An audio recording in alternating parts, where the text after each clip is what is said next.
Hello friends, welcome to my channel. প্রতিদিনের মতো আজকে একটি নতুন ডেইলি ব্লগ ভিডিও নিয়ে চলে এসেছি। তো তোমরা সকলে কেমন আছো অবশ্যই কমেন্ট করে জানাবে। আর তোমাদের ভালোবাসার সাথে আমি অনেক অনেক ভালো আছি। তো আজকে একটুখানি যাব নার্সিং হোমে। কেন যাবো সেটা দেখতে থাকো। তুমি হাসছো কেন বলো? তুমি পুতুল? আমাকে দাও। তুমি পুতুল? আমাকে সেন্ট দিচ্ছে, সেন্ট। পাপাকে বলো আমাকে একটু সেন্ট দাও।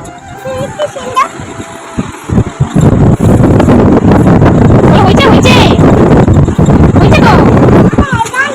জল দিল, জামাটা ভিজাই দিল, পাপা বেশি বেশি দিয়ে দিল সেন্ট। চলো চলো চলো চলো চলো পাপা বলো, চলো পাপা চলো, দেরি হয়ে গেল।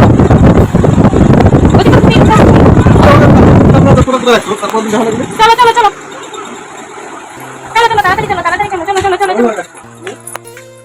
এইটা নিবা না? এটা ঠাম্মির ভাতটা নিবা না? ঠাম্মির ভাতটা নিতে হবে তো। ঠিক আছে, তো পাপা নেবে, তুমি পারবা না, তুমি পারবা না। থাক থাক থাক থাক, ওটা পাপা নিলে পড়ে যাবে তো।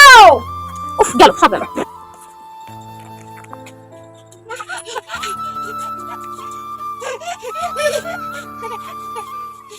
এটা কি করছো?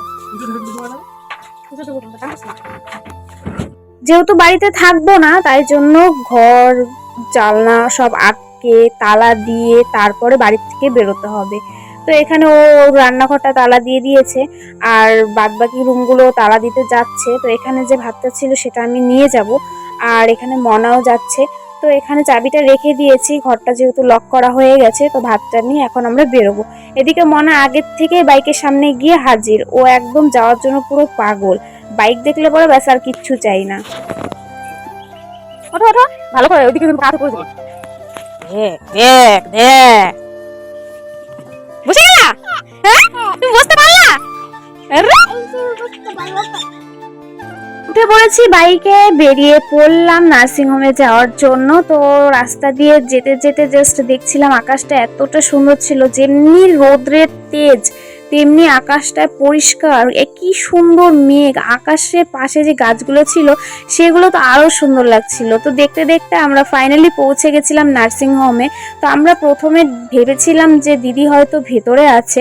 তো আমরা এসে প্রথমে ফোন করিনি, আমরা আন্দাজেই খুঁজছিলাম যে কোথায় আছে কোথায় আছে। তো আমি ওকে বলছিলাম যে তুমি একটুখানি ফোন করো, ফোন করে জিজ্ঞাসা করে নাও যে কোথায় আছে। তো ফোন করেনি, তো খুঁজতে লেগেছিল। তো তারপর আমরা এখানে পাইনি, বললো একটা নার্সকে জিজ্ঞাসা করলাম, ও বললো যে নিচে আছে। তো যাই হোক, আমরা ফাইনালি তো পেয়ে গেছিলাম। তো এখানে মনা ও ঠাম্মিকে খুঁজছিল, যেহেতু 4 দিন থেকে ও ঠাম্মিকে দেখে না। দেখার পরে এত খুশি হয়ে গেছিল মনা। আর ঠাম্মি তো দেখো পুরো, ওকে পেয়ে তো আরো খুশি, দুজন দুজনকে পেয়ে প্রচন্ড খুশি হয়ে গেছিল, যেহেতু 4 দিন থেকে দুজন দুজনকে একদমই দেখতে পাইনি। তো আমি ভিতরে চলে এসেছি। তো ওই তো দেখতে পাচ্ছি, এই তো দেখতে পাচ্ছি, এই যে দিদি এখানে শুয়েছিল। আর এই দেখো আমাদের পুচকু, মানে আমাদের ছোট্ট মা হয়েছে, মনা হয়েছে, ছোট্ট মনা। তো আমি এখানে নতুন মামি হয়েছি। তো নতুন মামি হয়ে যে ফিলিংসটা আমার মধ্যে ছিল সেটা আমি কাউকে বলে বোঝাতে পারবো না। আমার এত ভালো লাগছিল, এত ভালো লাগছিল যে কি বলবো। কিন্তু অনেক ছোট্ট হয়েছিল, অনেক ছোট্ট, মানে কি বলবো, আমি না ভালো করে ঠিকমতো ধরতেও পারছিলাম না। তো মামার কোলে দিয়েছি, ওর মামার কোলে দেখো এসে এত সুন্দর একটা স্মাইল করছিল না, কি বলবো। সত্যি ছোট্ট বাচ্চাদেরকে এমনিতেই কিউট লাগে, তারপরে আবার ছোট ছোট স্মাইল, আবার ভ্যা করে কান্নাও করে দিয়েছিল। আসলে ভগবানের সঙ্গে কথা বলে ছোটবেলা থেকে আমরা শুনে আসছি, তো সেটাই আর কি দেখলাম ওর থেকে। তো এখানে দেখো ওর বুনুকে দেখতে পেয়ে ও অনেক খুশি হয়ে গেছিল অবশ্যই, কিন্তু বুঝতে পারছিল না যে ও কি করবে। না, ওর বুনুকে একটুখানি ধরার চেষ্টা করছিল, ধরেও এতটা খুশি হয়ে গেছিল, ও বারবার করে হাত ধরছিল। তারপর আমরা বলছিলাম যে মনা তুমি বুনুকে একটু আপ্পা দাও, একটু আপ্পা দাও। তো সত্যি সত্যি ওর বুনুকে না পা ধরে হাত ধরে মানে দেখছিল প্রথমে, তারপরে দেখলো তো নরম নরম, ওর ছোট্ট করে একটা আপ্পা দিয়ে দিল। আর নিজে অনেক খুশি হয়ে গেছিল, মানে ওর এত ভালো লাগছিল, এত ভালো লাগছিল বুনুকে পেয়ে, মানে ও নিজে বুঝতে পারছিল না যে আসলে কি করবে। তো কপালে একটুখানি আপ্পা দিয়ে দিল, গালে একটুখানি আপ্পা দিয়ে দিল। ওর বুনুকে দেখে বারবার ধরার অনেক চেষ্টা করছিল, কিন্তু যেহেতু অনেক ছোট তাই জন্য ওর থেকে একটুখানি দূরে রেখেছিলাম। তো এখানে মনা জল তেষ্টা পেয়ে গেছিল, তো মনা এখানে জল খেতে শুরু করে দিয়েছিল, কিন্তু অনেক দুষ্টুমিও করছিল, জলগুলো ফেলে দিচ্ছিল। তো ওকে নিয়ে আমরা এখন বেরিয়ে পড়বো। তো আমরা ফাইনালি বেরিয়ে পড়েছি।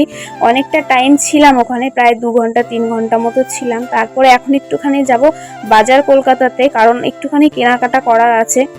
ওদের থেকে মনার আগ্রহটা একটুখানি বেশি। আমি যাব কি ও পাপা যাবে কি তার থেকেও আগে অ্যাডভান্সে গিয়ে হাজির। তো এখানে কলকাতা বাজারে তো ঢুকে গেছি, কিন্তু ঢোকার পরে ও একটুখানি চঞ্চল ছিল, তো ওই জন্য ওর পাপা ওকে নিয়ে আগে আগে যাচ্ছিল, আমি পিছনে কালেকশনগুলো দেখছিলাম। তো এখানে কুর্তির কালেকশনগুলো অসাধারণ, মানে কলকাতা বাজারে যদি আমার কিছু সব থেকে বেশি পছন্দ হয় তাহলে মেয়েদের কুর্তির কালেকশন এত সুন্দর সুন্দর না, মানে কি বলবো। আর দামটাও ঠিকঠাক আছে, মানে একদম কমও না একদম হাইও না। তো এখানে কলকাতা বাজারে এই জিনিসটাই আমার খুব ভালো লাগে। আর এখানে মনা কি যেন একটা দেখতে পেয়েছিল, তো ওটাকে বারবার বের করার চেষ্টা করছিল। তো এখানে অনেক কুর্তি অনেক কিছুর কালেকশন ছিল, সেগুলো একটা একটা করে আমি দেখছিলাম যে কোনটা বেস্ট লাগে। তো এখানে মনা দেখো, মনা নিজের ড্রেস নিজে চুজ করছিল, নিজে পরে পরে ভালো করে দেখছিল যে কোনটা ভালো লাগে, কোনটা ওর পছন্দ হয়। প্রত্যেকটা জায়গার থেকে ও একটা একটা করে ড্রেস নিয়ে নিজের গায়ের উপর দিয়ে দেখছিল কেমন লাগছিল। তো আমরা চলে গেছিলাম ওপরে মেন্সে। তো সেখান থেকে এই টি শার্টটা আমার পছন্দ হয়েছিল ঠিকই, কিন্তু ওর একদমই পছন্দ হয়নি। তো ওখান থেকে বেরিয়ে পড়েছি। তারপরে এত জোর খিদে পেয়েছিল, তারপরে আমরা ফুচকা খেতে লেগেছি। আর ফুচকার দোকান থাকলে পরে মেয়ে মানুষ খাবে না সেটা তো অসম্ভব ব্যাপার, আর আমি খাবো না সেটা তো হতেই পারে না। তো এখানে গপ গপ করে ফুচকা খেতে শুরু করে দিয়েছিলাম, আর ফুচকা আমার অনেক প্রিয়। তো আমার পথটা তো ফুচকা খেয়ে নিয়েছি, কিন্তু মনাকে একটুখানি খাওয়াতে হবে। তো মনা আইসক্রিমের দোকান দেখে মনা বলছিল যে মামি আইসক্রিম খাবো। তো ওর পাপা ওর জন্য আইসক্রিম আনতে গেছিল, তো সেখান থেকে আইসক্রিম নিয়ে এসেছিল। তো সেটাই আর কি ও খাবে। তো একটুখানি ঠান্ডা ঠান্ডা বেশিও ছিল, তো ওই জন্য হালকা হালকা করে খাওয়ানোর চেষ্টা করা হচ্ছিল, কারণ নাহলে পরে বাচ্চা তো ছোট একটুতেই ঠান্ডা লেগে যাবে। তো সেখান থেকে খাওয়া দাওয়া করে আমরা এসেছিলাম কসমো বাজারে। তো সেখানে এসে মনার জন্য জুতো দেখছিলাম। এখানে জুতোটা অনেকটা সুন্দর লাগছিল, একদম কিউট লাগছিল, কিন্তু মনা বলছিল আমার একদমই পছন্দ হয়নি, ভালো লাগছে না। তো ওর যেটা ভালো লাগবে না সেটা নিয়ে বেকার, কারণ ওকে পরাতে পারবো না। তো এখানে এই কুর্তিটাও ভালো লাগছিল, অনেক জিনিস ছিল, তার মধ্যে থেকে এই ড্রেসটা আমার সত্যি অনেকটাই পছন্দ হয়েছিল। কিন্তু যেই জিনিসটাই আমার ভালো লাগে সেটার দাম যে এত বেশি কেন, নাকি বেশি দামের জিনিসগুলো আমার পছন্দ হয় আমি নিজেই বুঝতে পারি না।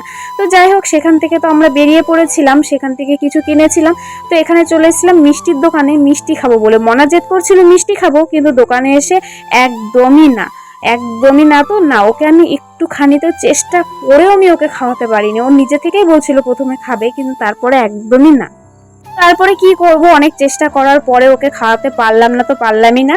তো লাস্ট ফিনিশিং আমি নিজেই খেয়ে নিয়েছিলাম। তো তারপর আমরা বেরিয়ে পড়েছিলাম। আর রাস্তাটা দেখো, জাস্ট কি বলবো, এত বাজে রাস্তা, এত ধুলো ছিল, নিজেকে ভূত ভূত লাগছিল। নিজের মুখে মনে হচ্ছিল যে এক গাদা ধুলো এসে আটকে গেছে, আর আমার চুল মুখের অবস্থা দেখে তো বোঝাই যাচ্ছে।